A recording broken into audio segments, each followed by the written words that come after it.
and welcome to the Nutrition by Samantha podcast. I'm your host, Samantha, nutritionist who is on a mission to cut through the nutrition confusion and help you become the healthiest version of you. In this podcast, you'll find expert advice on all things binge and emotional eating, sustainable fat loss, sports nutrition, and all things in between. I hope you leave each episode inspired and empowered to make smarter eating choices. Now, let's get into the episode. Hello, and welcome back to another episode of the Nutrition by Samantha podcast.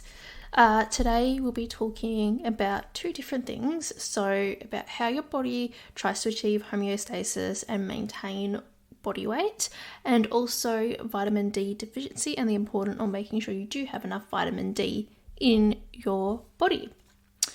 But first, I wanted to chat about my weekend. So it was my husband's birthday on Thursday, which was the 20th of April, and pretty much since Thursday to Sunday my diet was absolutely shocking, just catching up with people, with going out for meals and everything. So I wanted to chat a little bit about that and how my body reacted or how I felt afterwards.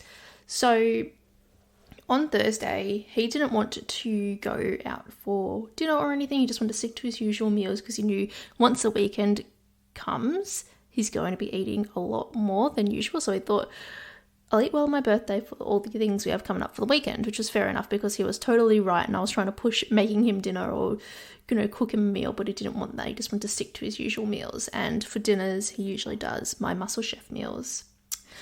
So I went to Woolies and I just got him some vanilla slices, and I put a couple of candles in them. So from Woolworths, you can get like 2 small slices. So I got those, put a candle in each, and that's what I used for his cake for the Thursday night. And we had vanilla slice each. He calls it a snot block. Does anyone else call it a snot block? Because I have never called it that in my life, and it sounds disgusting. And I totally get why, because the creamy part in the middle is kind of like snot, I guess. But yeah, it was delicious. And then on the Friday, so my mum and dad came down to Geelong and we went out for dinner. So we went to Black Man's Brewery in Geelong, and there they just have like a food truck type setup thing, and it's like pizza. So me and my husband Jack shared a pizza, and I had a beer, and I think I had 1 beer. Yeah, and so we shared that. And then we still had leftover pizza. So the reason we still had leftover pizza is because before that, I should have mentioned, we went to this distillery, which was next door, called Ceres or Ceres. I don't know how to say it. It's Ceres. And it's a distillery right next door to Blackman's Brewery. And we got like this little sandwich to share as well. We shared that. And then we went and met up with mum and dad at the brewery and then had the pizza. So I wasn't super hungry at this point. And yeah, so we shared the pizza. Then we still had, I think it was 3 slices left of the pizza, which we took home. And I had that for lunch the next day. And so there was pizza for dinner and for lunch the next day. And then dinner, we went to Malt Shovel in Geelong with his dad and his sister. And I got the chicken bao buns and also a side of greens because I was already feeling pretty terrible from having pizza so often the day before. And of course with that comes another birthday cake. So it was the Biscoff cheesecake from Woolies you can get, and so I had a slice of that too. And by this point I was feeling pretty terrible. Like I'd gone out for a dinner the night before and had pizza. I had vanilla slice the night before that, and then pizza for lunch the next day after I had the pizza, and then going out and having another meal. So I did try to keep it pretty healthy with the chicken bao buns and the green beans. And then the next day we caught up with his mum and we went to Bells Beach Brewing. So as you can tell, there's a lot of breweries. So my husband loves breweries. So that's where we were going. And this place, there was literally you cannot get a healthy option. Like there was no healthy options on the menu.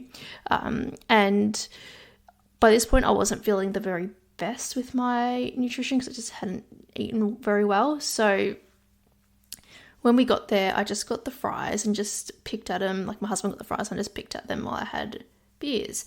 So over the weekend, even though it wasn't, like by saying it out loud, it doesn't sound like a lot of food, but it was a lot of crap food and a lot of calorie dense food that just made me feel not very good. And since then, so this was on Sunday, now it's Wednesday, I feel like my usual hunger cues haven't come back, and I'm still waiting to get that sort of hunger feeling. And I think it is because of just the overconsumption on the weekends. Although it wasn't a lot of food, it was a lot of calorie dense foods, right? So you might find this happens after you have a few days where you're just eating a lot. You may find you're not that hungry after, and that is because your body is trying to maintain homeostasis, so where it's comfortable at. So by doing that, it suppresses hunger cues because it's saying we've had enough food over the past few days or week or whatever it is, we don't need more food. So it's not going to really signal for those hunger cues, which is why I often find people that have more body fat on them tend to feel less hungry. And it's because their bodies are telling them that we don't need more food or we don't need any more fuel, we've got enough on board.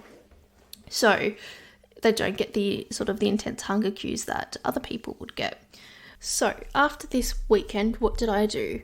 What I did was, so Monday morning when I woke up, I waited for myself to feel hungry.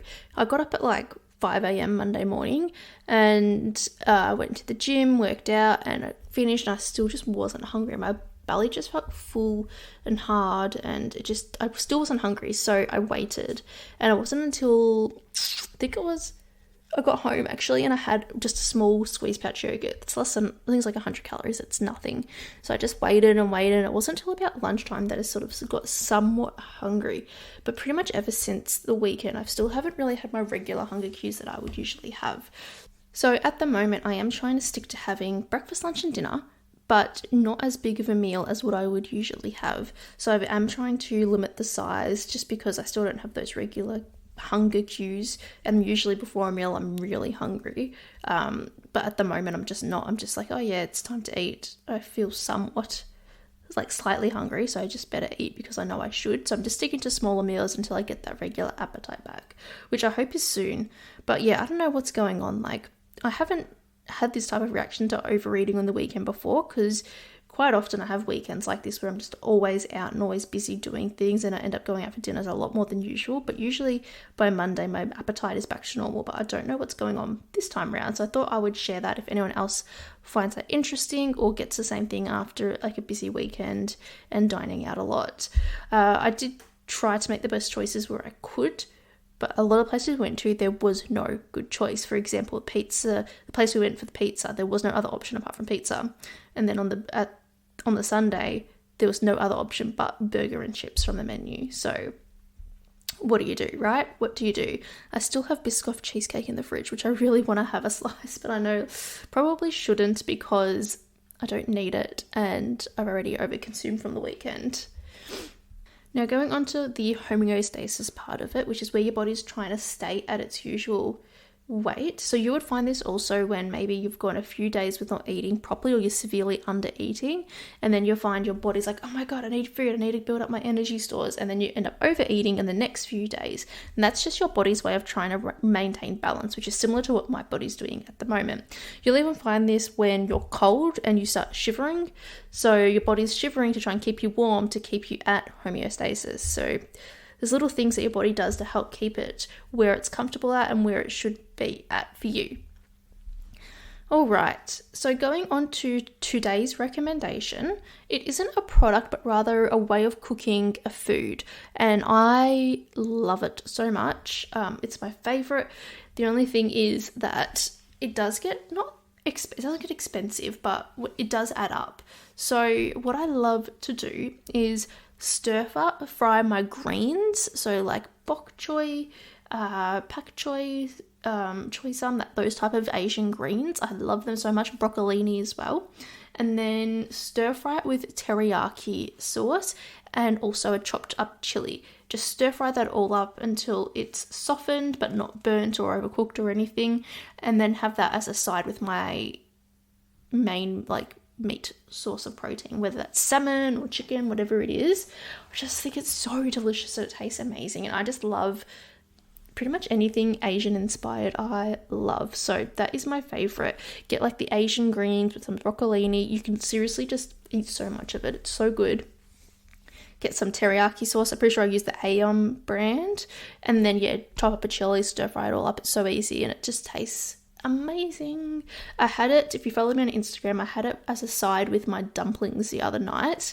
I posted it on Instagram and it was just delicious, but I love it. So that is my recommendation. I think I'm going to cook it up tonight and have it with some soup tonight. That will be my dinner. Hey, this is a super quick interruption to tell you about my new program, the NBS Method. After working one-on-one with over 400 people on their weight loss journey, I have developed my own unique formula and method to help clients get from restriction, binge and emotional eating, self-sabotaging behavior, and having no idea what actually works for weight loss to feeling in control, confident, knowing how to deal with their triggers, becoming a more mindful eater, knowing how to eat for fat loss, and finally seeing the weight loss results that they're after. This 5-month nutrition coaching program will show you how to lose weight in a sustainable way, stop overeating, reduce binge and emotional eating, and finally feeling in control over your eating rather than food having control over you. Within the first few weeks, you'll start to feel lighter, healthier, more confident, and energized. You'll be in control over how much you're eating, you'll understand your triggers for emotional and binge eating, and you've learned the necessary steps to maintain your new healthy lifestyle. I'm so confident that you will gain so much value out of this program, and by the end of the 5 months, you will know exactly what you need to do moving forward to continue to see the results you're after or maintain your weight loss results. If this is exactly what you need right now, head to the link in the show notes to book your no obligation phone call to see if it's the right fit for you. Okay, let's get back into the episode. Alright, now let's get into today's main topic of vitamin D deficiency. It is so bloody common, especially in Victoria, because our main source of vitamin D is through the sun. And in Victoria, it's mostly cold for most of the year. We're mostly covered up, or we're working 9 to 5 and we struggle to get in enough sun through our skin because we're working. By the time we get up, it's dark or the sun's not up yet. By the time we get home, it's dark or the sun's really gone down. So we don't have enough time to get sun on our skin. So I'll be chatting more about vitamin D deficiency today. Now, did you know that 30% of Australians are vitamin D deficient? Isn't that funny, with the highest rates of skin cancer, but also highest rates of vitamin D deficiency? So it's absolutely crazy. So it is really important, and it most likely affects you or somebody you know with that high prevalence of vitamin D deficiency. So we're going to go into it a little bit today. Not a little bit, a lot of it today. So why do we need vitamin D?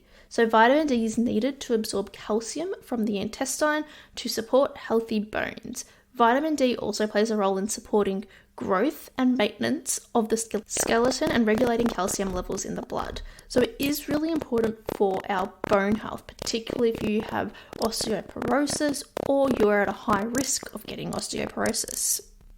So for Australians, the main source of vitamin D is from exposure to sunlight. And vitamin D is produced when our skin is exposed to ultraviolet B, so UVB light from the sun. So if we are wearing sunscreen a lot and hats and sunnies and everything, to protect our skin, it is super important. But if we are completely covering our body from the sun, it can be really hard to be able to get our adequate requirements of sunshine onto our skin. So you do need to be able to manage that correctly. So still be obviously sun smart. You have to be sun smart in Australia, but also still finding a time where you can just get a couple of minutes of sun on your skin with no protection. So the exposure times vary on the season and location within Australia, so how much time you should have in the sun. So we'll go through the areas. So this is more so particularly for those people living in Australia. So we will go through that. So if you're in Victoria, which I know many of you are, so in summer, we need just a few minutes on most days of sunshine on our skin.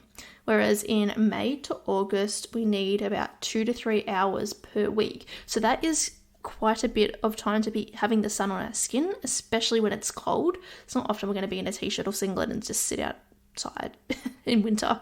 Not going to happen.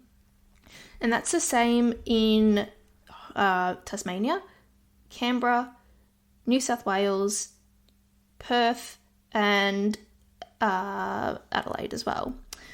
Now, if you are in Darwin or Northern Territory or Brisbane or somewhere in the northern part of Australia, you need just a few minutes on most days for the whole year. So it's not different from summer to winter, but more so all year round, because it's pretty much always warm there. As much as a Brisbane person will tell you it's cold in winter, it's not. You can still get enough sun on your skin in the day and still be adequate compared to the southern part of Australia, where we need 2 to 3 hours of sun on our skin, which is quite wild. Now, these recommendations is based off the Healthy Bones Australia website. On top of bones and, maintaining good bone health, vitamin D is also really important for maintaining good mood and energy levels and also maintaining healthy skin. So a deficiency in vitamin D has been linked to an increase of several health conditions. Like I said, osteoporosis, cardiovascular diseases as well. So vitamin D deficiency has been linked to an increased risk of heart disease, hypertension, and stroke, an increased risk of depression, increased risk of autoimmune diseases such as MS, rheumatoid arthritis, and type 1 diabetes, and also some cancers. So studies suggest that vitamin D deficiency may increase the risk of certain cancers such as colon, breast, and prostate cancer, which is very interesting.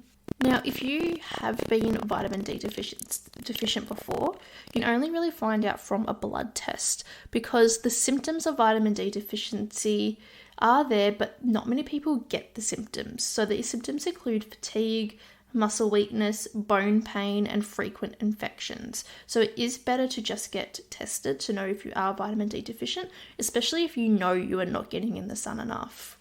So aside from the sun, we can also get enough vitamin D or some vitamin D from our diet and supplements too.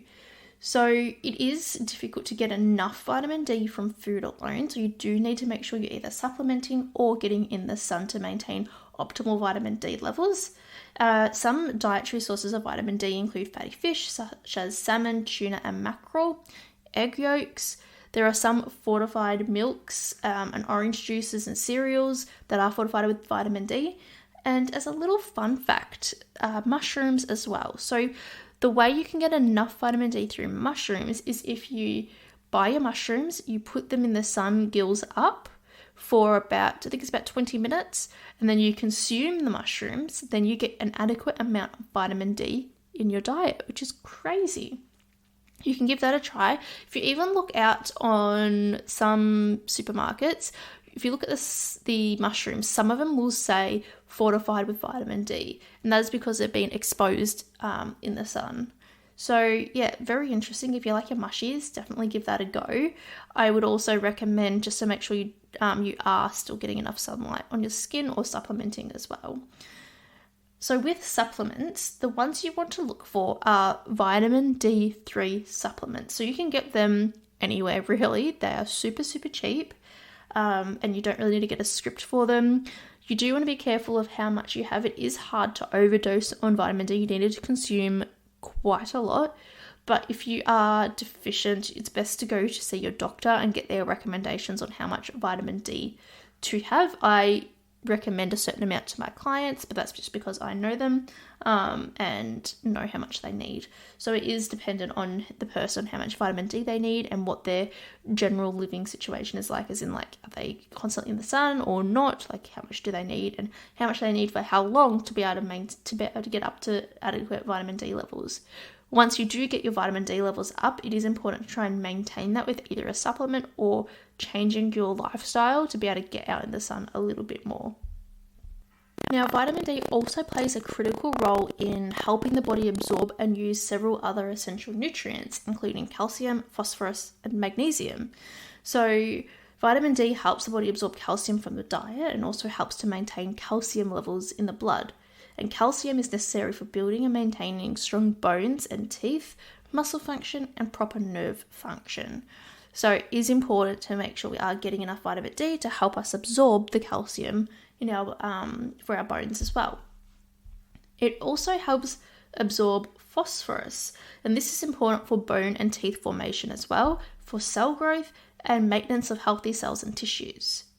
And magnesium as well. So vitamin D also helps absorb magnesium, and this is important for many processes in the body, including nerve and muscle function, heart rhythm, and immune system function as well. So getting vitamin D is important not just for the direct health benefits it provides, but also ensuring the proper absorption and utilization of other essential nutrients in the body.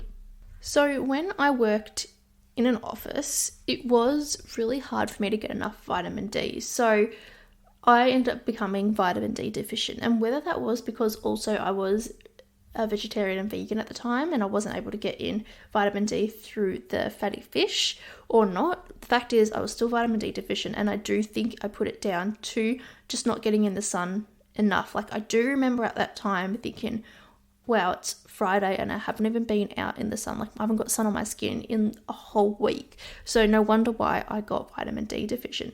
So what I started doing was having my lunch outside. So I remember there was literally nowhere to sit outside. So I literally sat on a curb by myself in the sun. I took my jacket off and just had my skin on my arms showing, and I ate my lunch while I was sitting on a curb. Remember at another job, I sat literally in the driveway of where I worked to just be able to get the sun on my skin and make sure I was getting enough vitamin D in, because there was no other time for me to get it. By the time I leave work, get home, the sun's down, and it just wasn't good enough. So I had to figure something out. So that is something I'd recommend for you if you can do it too. One thing I did think at the time was, is everyone else at work thinking I'm weird for sitting out on the curb eating my lunch? But who cares? Honestly, you need to look after your health. So I would recommend doing that. If there's anywhere you can sit and get the sun on your skin, just for a couple of minutes. It doesn't have to be for the whole hour. If you do the whole hour, definitely recommend some sunscreen or some slip, slop, slap. So yeah, I would recommend doing that. Other things I did was I really put a focus on getting out in the sun on the weekends. So I try not to stay inside for so long on the weekends and still get out and be active outdoors to help boost up my vitamin D levels. But at the time, I did need to supplement. So if you are vitamin D deficient, you do need to supplement. I hear so often where people don't want to be taking supplements, and it is just so important to take your supplement, because the fact of the matter is your body, you can't eat or have a lifestyle adequate enough to support vitamin and mineral levels. So if you can't do that, you need to supplement. Same with things like iron deficiency, which I spoke about a couple of weeks ago. If you can't maintain your iron levels through your diet, you need to supplement. And there's absolutely nothing wrong with it as well. You'd much rather supplement and try to get an adequate amount of the vitamin or mineral in than be deficient, and then it causes other health issues. So it is super, super important. So if you are in any of these following categories, I'll definitely recommend getting your vitamin D levels checked. So if you are an adult mainly working indoors, if you have any medical conditions that can affect the absorption of vitamin D, so it could be like liver disease, cystic fibrosis, celiacs, Crohn's disease, or ulcerative colitis, all of those can affect vitamin D absorption. The elderly or housebound or people in residential care, I do remember my grandma used to always say she would always go and sit out in the sun for 20 minutes and then come back in. She would pull her sleeves up, pull her pants up, sit out in the sun, even in winter when the sun was out, and she would get that vitamin D on her skin. So she was actually very cautious. I don't know if she did it because of vitamin D absorption or just because she liked the sun, but anyway, she used to do that all the time. People who have naturally dark skin, so darker skin reduces the penetration of UV light. If you're covering your body for cultural or religious reasons, or pregnant or breastfeeding women as well, especially because you'll be giving a lot of the vitamin D to your baby. Also, to help with vitamin D absorption, we do need to make sure we do have enough healthy fats in our diet. So to absorb the vitamins A, D, E, and K, we do need to have enough fats because they are fat-soluble vitamins, meaning they will only be absorbed if we have enough fat in our diet. So it really is important to make sure we are getting enough fat in our diet to help absorb our vitamin D levels as well. So getting enough vitamin D is also something that is really important for me as well. I think I've mentioned on the podcast before, I've been told to have low bone mineral density. So that means like I am most likely going to get osteoporosis when I hit either like that menopausal age or later on in life. It's most likely I'm going to get it. So by me getting enough vitamin D to help absorb calcium to help maintain strong bones is really, really important alongside my weight training as well. But another reason why it's important for you to get enough vitamin D is also because if you have a risk of getting osteoporosis, I mean, so many women get it once they hit menopausal age, it is important to just stay on top of that. All right, so that is all I have for today on vitamin D deficiency. I really hope you enjoyed this episode. If you did, please let me know. If you have any questions, also please reach out to me. But otherwise, thank you for tuning in for another episode, and I hope to be in your ears next week. All right, bye-bye.